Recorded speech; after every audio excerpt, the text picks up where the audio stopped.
പാണക്കാട് സാദാത്ത് അനുസ്മരണ സമ്മേളനം സെപ്റ്റംബർ 1 വേങ്ങരയിൽ വെച്ച് നടക്കും. ചേറൂർ പാണക്കാട് പൂക്കോയ തങ്ങൾ മെമ്മോറിയൽ യത്തീംഖാനയിൽ വെച്ചാണ് പരിപാടി ഒരുക്കുക. വിവിധ മേഖലകളിൽ സംഭാവനകൾ നൽകിയ പാണക്കാട് സായിദുമാരായ PMS പൂക്കോയ തങ്ങൾ, മുഹമ്മദ് അലി ശിഹാബ് തങ്ങൾ, ഉമർ അലി ശിഹാബ് തങ്ങൾ, ഹൈദർ അലി ശിഹാബ് തങ്ങൾ എന്നിവരുടെ അനുസ്മരണ സമ്മേളനമാണ് നടക്കുക. രാവിലെ 9 പാണക്കാട് സാദിഖ് അലി ശിഹാബ് തങ്ങൾ സമ്മേളനം ഉദ്ഘാടനം ചെയ്യും. സംഘാടക സമിതി ചെയർമാൻ മുനവർ അലി ശിഹാബ് തങ്ങൾ അധ്യക്ഷനാകും. കർണാടക നിയമസഭാ സ്പീക്കർ UT ഖാദർ, മന്ത്രി കടന്നപ്പള്ളി രാമചന്ദ്രൻ എന്നിവർ അതിഥികളായി പങ്കെടുക്കും. PK കുഞ്ഞാലിക്കുട്ടി MLA മുഖ്യപ്രഭാഷണം നടത്തും. അബ്ദുസമദ് സമദാനി MP അനുസ്മരണ പ്രഭാഷണവും നിർവഹിക്കും.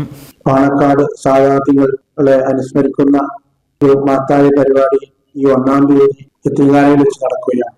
നമുക്കറിയാം, നമ്മുടെ നാട്ടിലും പ്രത്യേകിച്ച് ലോകത്തിനൊക്കെ മാതൃകരമായ പ്രവർത്തനങ്ങൾ കാഴ്ചവെച്ച പാണക്കാട് സാദാത്ത് ഇവിടുത്തെ സാമൂഹിക, സാംസ്കാരിക, രാഷ്ട്രീയ മേഖലകളിലൊക്കെ അവരുടേതായിട്ടുള്ള തനതായിട്ടുള്ള സംഭാവനകൾ ചെയ്തു. ഇവിടെ മതസൗഹാർദ്ദവും സമാധാനവും മുൻപന്തിയിൽ നിന്ന്, അത് മാത്രമല്ല യത്തീംഖാനയെ സംബന്ധിച്ചിടത്തോളം തുടക്കം മുതൽ അതിന്റെ പ്രസിഡന്റ് പാണക്കാട് മുഹമ്മദ് അലി ശിഹാബ് തങ്ങൾ, അതിനുശേഷം അതുമായി ബന്ധപ്പെട്ട് ഉമർ അലി ശിഹാബ് തങ്ങൾ, അതുപോലെ മരുവും ഹൈദർ അലി ശിഹാബ് തങ്ങൾ പ്രസിഡന്റ്, അവരൊക്കെ ലക്ഷ്യം എന്ന് പറയുന്നത് ആ പ്രദേശത്തിന്റെ വിദ്യാഭ്യാസമായ പുരോഗതി ലക്ഷ്യം വെച്ചുകൊണ്ടാണ് ആ സ്ഥാപനം തുടക്കമിട്ടത്.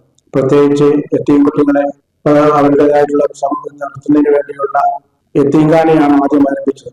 അതോടനുബന്ധമായി ഒരുപാട് സ്ഥാപനങ്ങൾ അവിടെ വിദ്യാഭ്യാസ സ്ഥാപനങ്ങൾ സ്ഥാപിക്കുകയും ആ പ്രദേശത്തിന്റെ ഉന്നതമായ എല്ലാ നിരക്കും ഉയർത്തിക്കൊണ്ടുവരുന്നതിന്, ജനങ്ങളെ ഉയർത്തിക്കൊണ്ടുവരുന്നതിനുള്ള ഒരു സ്ഥാപനമായി വരികയും ചെയ്തു. ഇപ്പോ ഞങ്ങൾ അതുകൊണ്ട് തന്നെയാണ് ആ മഹത്തമായ അവരുടെ പ്രവർത്തികളും അവരുടെ നേതൃത്വവും അവർ നൽകിയ സംഭാവനകൾ, അവർ നമുക്ക് നൽകിയ ആ ഒരു വലിയ സന്ദേശം പുതുതലമുറക്ക് കൈമാറുക എന്നുള്ള മഹത്തായ ലക്ഷ്യത്തോടു കൂടി തന്നെയാണ് ഈ പരിപാടി സംഘടിപ്പിക്കുന്നത്.